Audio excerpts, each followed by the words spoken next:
Next topic is issue of debentures. हमने कल बोला था इश्यू ऑफ डिबेंचर्स दो तरीके से हो सकते हैं, for cash and for consideration other than cash. So for cash is very easy, as जैसे हम लोग ने शेयर्स का किया था वैसे ही है, but for other than cash वो भी शेयर्स के जैसा ही है लेकिन थोड़ा सा अलग है वहां से, ठीक है। So issue of debentures for consideration other than cash,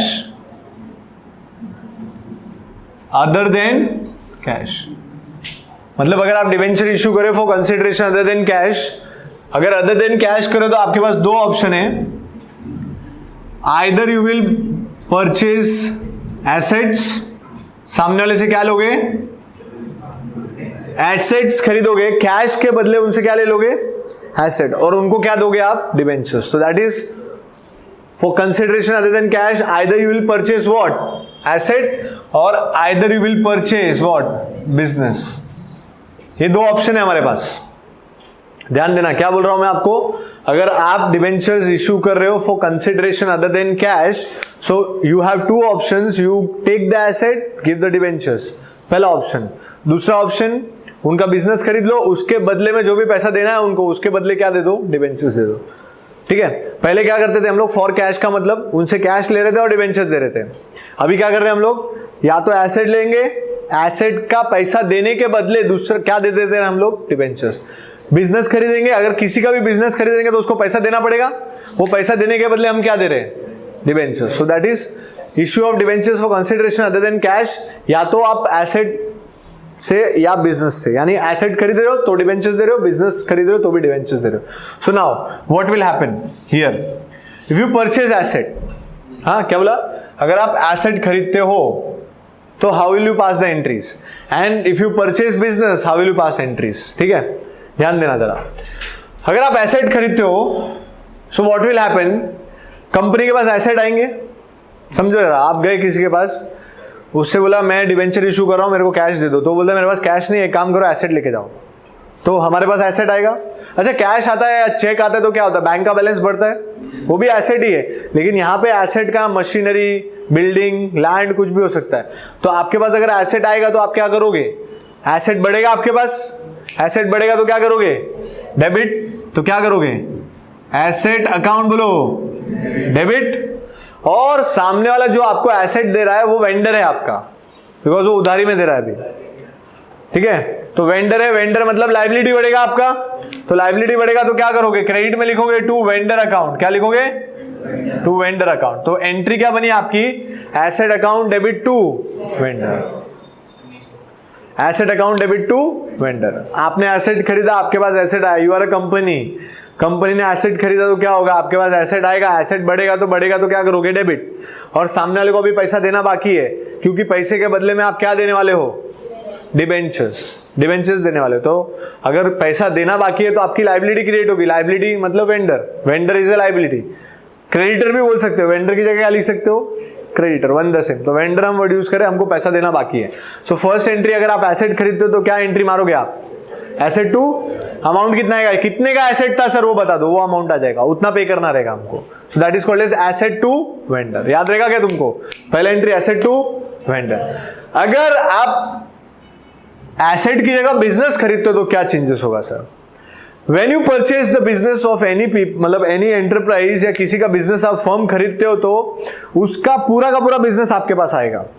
पूरा का पूरा बिजनेस का मतलब होता है उसके एसेट्स और लाइबिलिटीज दोनों भी आप ले लोगे, क्योंकि पूरा बिजनेस ले रहे हो आप। क्या ले लोगे, एसेट भी ले लोगे और लाइबिलिटी भी ले लोगे। तो एसेट लोगे तो क्या होगा, एसेट आपके पास आएगा तो क्या करोगे आप, एसेट अकाउंट डेबिट करोगे, क्या करोगे, एसेट अकाउंट डेबिट। और अगर लाइबिलिटीज भी उसकी ले रहे हो तो आप लाइबिलिटीज को क्या करोगे, क्रेडिट करोगे ऑब्वियसली। अगर आपके पास एसेट आ रहा है तो एसेट डेबिट होगा, उसकी लाइबिलिटीज आ रही है वो आपके लिए भी लाइबिलिटीज, क्योंकि आपको भी किसी को देना ही पड़ेगा। So asset debit, liabilities credit, and कुछ अमाउंट आप उसको भी दोगे। अभी देखो एकदम सिंपल है, सोचो जरा, कोई आप बिजनेस खरीद रहे हो, जैसे अभी यहाँ पे स्वीट का बिजनेस है बालाजी, आप गए वहां पे बिजनेस को खरीदने के लिए, बोले सर आपका बिजनेस खरीदना है मेरे को। तो सबसे पहले बिजनेस खरीदने के पहले आप क्या बोलोगे मालूम है? आपके पास सामने वाले को कितना आपको पैसा देना है उसको एस्टिमेट करने के लिए आप उससे पूछोगे आपके एसेट कितने के हैं। एसेट मतलब उनके पास जो प्रॉपर्टी है वो कितने की है, business property, not personal property. तो बिजनेस प्रॉपर्टी कितनी की है? सपोज उन्होंने बोला हमारी ना जो ये बिजनेस का शॉप वॉप ये जो है इट इज वर्थ ₹1 करोड़। कितना? 1 करोड़, ऐसा एस्टिमेशन। दूसरा आप पूछोगे ठीक है, आप दिमाग लगाओगे यार 1 करोड़ रुपए का अगर मैं इसको बेच दूंगा बाद में खरीदने के बाद भी तो मेरे पास 1 करोड़ का एसेट रहेगा, मतलब 1 करोड़ रुपया आ जाएगा मेरे पास।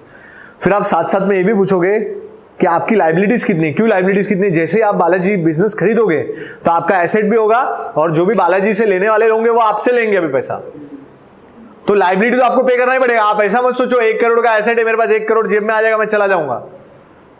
लाइबिलिटीज वाले भी आपको आपसे पैसा लेना आएंगे, क्योंकि वो तो क्या बोल देगा मैंने पूरा बिजनेस किसको बेच दिया, किसी को बेच दिया मैंने, तो उसके पास जाओ, हाँ उसके पास से आप लाइबिलिटीज लो। तो मेरे पास एसेट आएगा 1 करोड़ का और लाइबिलिटी मैंने पूछा तो बोलते लाइबिलिटी 40 लाख की है। कितनी? सो मेरे पास 1 करोड़ का एसेट आएगा, 40 लाख की लाइबिलिटी आएगी, तो मैं 1 करोड़ का एसेट बेच के 40 लाख की लाइबिलिटी पे करूंगा तो मेरे पास कितना बचेगा? 60 lakh. That is called as net asset. क्या बोलता हूं मैं उसको? Net asset. और उसके बेसिस पे आपको बिजनेस परचेस करने का सोचने का 60 लाख, यानी अगर 60 लाख मैं देता हूं तो मेरे को चलेगा, कोई प्रॉब्लम नहीं है। इसका मतलब मुझे एसेट्स और लाइबिलिटीज खरीदने, मतलब जो भी बिजनेस में खरीद रहा हूं उसमें मेरे पास एसेट भी आएगा और लाइबिलिटीज भी आएगा, साथ साथ में मुझे कुछ पैसा वेंडर को भी देना पड़ेगा। जो मेरा वेंडर लाइबिलिटी है उसको क्या करना पड़ेगा? पैसा देना पड़ेगा। क्यों देना पड़ेगा? क्योंकि मैं उसका बिजनेस खरीद रहा हूं। अभी you know Balaji is a good name, Umargaon में अच्छा नाम है, तो वो क्या बोलते हैं 1 करोड़ का एसेट है, 40 लाख का लाइबिलिटी है, मतलब 60 लाख का नेट एसेट है। वो बोलते हैं we want 1 crore rupees. How much? आप पूरा बिजनेस लेके जाओ, कोई बात नहीं, मुझे 1 करोड़ रुपया दे दो। तो आप बोलोगे यार 1 करोड़ का मेरे पास एसेट आएगा, 40 लाख लाइबिलिटी पे करूंगा, मेरे को फायदा कितने का होगा? 60 लाख का मेरे पास नेट एसेट आ रहा है, लेकिन सामने वाला जो बालाजी वाला है वो मांग रहा है मेरे से 40 लाख का नुकसान हो रहा है मेरे को। Are you getting it what I am telling you? तुमको समझ रहा है मैं क्या बोल रहा हूं? तो 40 लाख का नुकसान हो रहा है, वो 40 लाख एक्स्ट्रा मांग रहा है आपसे। 1 करोड़ का एसेट लेके आप उनके पास से 40 लाख का उनका लाइबिलिटी पे करोगे तो आपके हाथ में कितना बचेगा? खाली 60 लाख बचेगा, लेकिन वो 60 लाख के बदले सामने वाला कितना मांग रहा है? 1 करोड़। सो कैन आई से he is demanding for goodwill? उसका नाम है, उसके लिए पैसा एक्स्ट्रा मांग रहा है वो, और आप दोगे भी अगर आपको लगता है कि उसका नाम है। सो डिमांडिंग एक्स्ट्रा। सो अगर मैं यहां लिखता हूं, देखो एसेट 1 CR, हाँ क्या, liabilities how much? 40 lakh, and now vendor को हमको कितना पे करना है? 1 CR। So can I say there is a goodwill of 40 lakh in the business?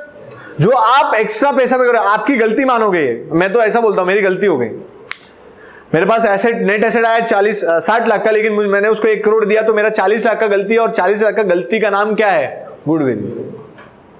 तो देखो ना, आप जब टैली करोगे तो डेबिट साइड कम पड़ रहा है। देखो ये 1.4 CR है और ये कितना है? तो can I say there will be goodwill? अरे तुमको समझ में आ रहा है क्या? डिफरेंस क्या होगा? 40 लाख का क्या बनेगा? गुडविल। तुमको समझा गुडविल कैसे बना? That is more important. Goodwill debit में आएगा, बनेगा तो।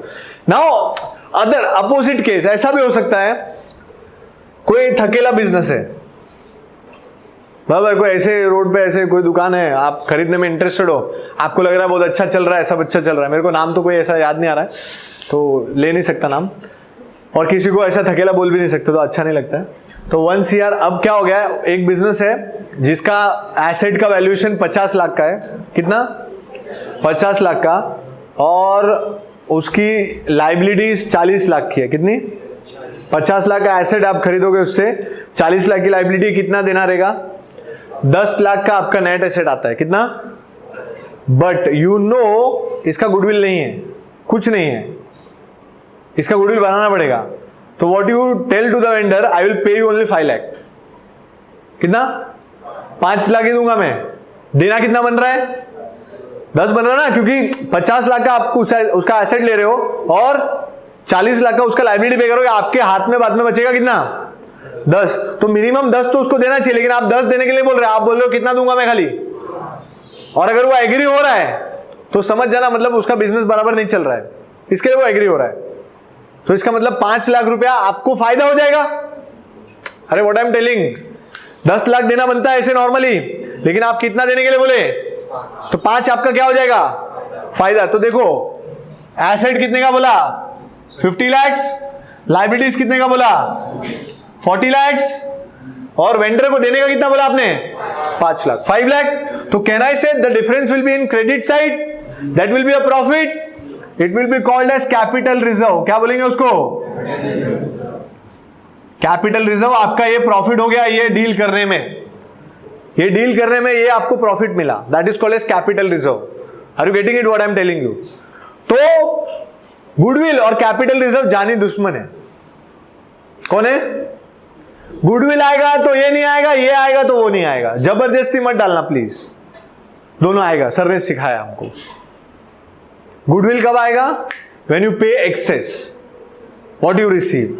कैपिटल रिजर्व कब आएगा, when you pay less than what you receive. And what you pay to vendor is your purchase consideration. क्या बोलते हैं उसको, परचेज कंसिडरेशन, मतलब आप उसका बिजनेस खरीदो, उसके बदले कितना पे करो, that is called as purchase consideration. Are you getting it what I am telling you. So जितना भी परचेज कंसिडरेशन होगा, अगर purchase consideration is greater than net asset, क्या बोला, purchase, what is purchase consideration, the amount you will pay to vendor, that is called as which is greater than, अगर net asset से ज्यादा है purchase consideration, that means goodwill. क्या है वो, और उल्टा है तो यहां पे मतलब आंसर क्या आएगा आपका, गुडविल। और purchase consideration is less than, तो what will get, capital reserve. इतना सब याद रखने का ही नहीं है, डेबिट क्रेडिट प्लस करने का, बस टेंशन लेने का नहीं। डेबिट में डिफरेंस आए तो, क्रेडिट में डिफरेंस आए तो, लेकिन कॉन्सेप्ट से जाओगे तो ऊपर वाला काम आएगा, वो ऊपर वाला नहीं, ये वाला। ऊपर वाला जब तक आप खुद मेहनत नहीं करोगे काम नहीं करेगा, ठीक है। तो परचेज कंसिडरेशन जितना आप पे कर रहे हो नेट एसेट से कम है तो कैपिटल रिजर्व, और ज्यादा है तो गुडविल। समझ में आया तुमको क्या करने का है, एंट्री पक्का पता चला। पहला अगर आप एसेट खरीदोगे तो एंट्री क्या बनेगी, एसेट टू वेंडर। बिजनेस खरीदोगे तो सर पहले एक काम करने का, एसेट डेबिट करने का, लायबिलिटीज क्रेडिट करने का, सिंपल। नाउ वेंडर लिखने का नीचे, वेंडर किधर, नीचे। वेंडर में क्या आएगा, जितना अमाउंट आप पे करने को एग्री हुए, अगर क्रेडिट ज्यादा है डेबिट कम है, डेबिट में डिफरेंस आ रहा है तो गुडविल, डेबिट ज्यादा है क्रेडिट में डिफरेंस आ रहा है तो capital reserve. Are you getting it what I am telling you. सबको समझा, पक्का याद रहेगा 100%। नाउ इसमें अब ये कॉमन एंट्री आपकी बनेगी। अगर आप एसेट खरीदोगे तो ये वाली एंट्री मारोगे, बिजनेस खरीदोगे तो ये वाली एंट्री मारोगे, राइट है। बट इसके बाद फॉर इश्यू ऑफ डिबेंचर्स, अब आप डिबेंचर इश्यू करोगे, इनको क्या दोगे, if you will issue the debentures now, if you issue debentures what will happen, there will be a single entry which you need to pass issue of debentures के लिए। it will be whom you are paying to vendor, right है, किसको पे कर रहे हो, so I'll write here vendor liabilities आपका, तो vendor account debit to debentures, क्या दे रहे हो आप, debentures दे रहे हो, तो vendor account debit to debenture। and you know one thing that debentures are payable or issued at par, premium and discount, correct है क्या। अरे डिबेंचर कैसे इश्यू होते हैं, पार पे, प्रीमियम पे, या अगर डिबेंचर्स डिस्काउंट पे इश्यू हो रहे तो डिस्काउंट को क्या करेंगे, डेबिट करेंगे, तो I will write discount on issue account debit. और अगर प्रीमियम पे इश्यू हो रहा है तो टू सिक्योरिटीज प्रीमियम रिजर्व और सिक्योरिटीज प्रीमियम अकाउंट। तुमको समझ में आ रहा है क्या। लेकिन डिस्काउंट आएगा तो प्रीमियम नहीं आएगा, प्रीमियम आएगा तो डिस्काउंट नहीं आएगा, और पार पे हुआ तो दोनों भी नहीं आएगा। तुमको समझ रहा है क्या। और ये दोनों के लिए कॉमन एंट्री है। कॉमन एंट्री मतलब अगर आपको एसेट खरीदने बोला और डिबेंचर इशू करने बोला तो ये और ये, और अगर आपको बिजनेस खरीदने बोला तो ये और ये। तुमको समझ रहा है क्या बोल रहा हूं मैं, पक्का 100% मालूम पड़ रहा है सबको। बोलो पहला कंसिडरेशन अदर देन कैश, इसका मतलब क्या, either you will purchase asset और purchase business. You purchase asset, entry will be asset to vendor, and if you purchase business, तो आप कैसे एंट्रीज कैसे करोगे? Asset debit, liabilities credit. बाद में आप जितना भी पे करने वाले होगे वेंडर को, तो टू क्या लिखोगे? Vendor. You will see debit ज्यादा है तो कैपिटल रिजर्व आएगा, क्रेडिट ज्यादा है तो गुडविल है, दोनों में से कोई भी एक आए। कभी ऐसा भी हो सकता है सर गुडविल और कैपिटल रिजर्व दोनों नहीं आए, आ सकता है ऐसा। क्यों? आपने नेट एसेट जितना लिया उतना पे कर दिया। अभी आपका एसेट 50 लाख का है और लाइबिलिटी आपने 50 लाख की पे कर दी, कुछ भी नहीं मिला। या फिर ऐसा हो गया 10 लाख आपने पे कर दिया, तो गुडविल कैपिटल रिजर्व कुछ नहीं आएगा। समझ रहा है तुमको? एंड नाउ ये वाले entry for issue of debentures, vendor to debentures, लेकिन डिस्काउंट आया तो डिस्काउंट डेबिट, प्रीमियम आया तो प्रीमियम क्रेडिट। समझ में आ रहा है तुमको पक्का? 100%। नाउ इसमें एक इंपॉर्टेंट चीज ये है कि आपको निकालना पड़ेगा कितने डिवेंचर्स आपने इशू किए। क्या बोला? Number of debentures to be issued. क्या निकालना है? क्या निकालना पड़ेगा? Number of. ये एंट्री भरने के लिए आपको क्या निकालना पड़ेगा? Number of debentures. क्या निकालना पड़ेगा? Number of debentures to be issued. So number of debentures to be issued is equals to amount payable. क्या बोला? अमाउंट पेएबल मतलब वेंडर के सामने जो अमाउंट है वो, वेंडर के सामने जो अमाउंट होता है उसको बोलते हैं amount payable, divided by issue price, divide by issue price. What is meaning of issue price? 100 का 100 में पार, 100 का 110 तो 110 इशू प्राइस होगा, 100 का 90 तो 90 will be the issue price. Issue price मतलब कितने में आपने क्या किया है? बेचा है। तो अगर आपको ये मिल गया नंबर ऑफ डिवेंचर्स, तो आप क्या कर सकते हो? इसको एंट्री को भर सकते हो। कैसे भरोगे? नंबर ऑफ डिवेंचर्स मिला, आप डिवेंचर्स के सामने लिखोगे number of debentures into face value. Vendor के सामने तो आपको पता है अमाउंट कितना है, अमाउंट पेएबल। प्रीमियम के सामने क्या आएगा? Number of debentures into premium. Discount के सामने क्या आएगा? Number of debentures into discount. लेकिन आपको क्या चाहिए? Number of. इधर क्या चाहिए? Number of debentures into face value, but you need number of debentures, you know the face value. Security premium, number of debentures into security premium, you know security premium but you don't know number of debentures.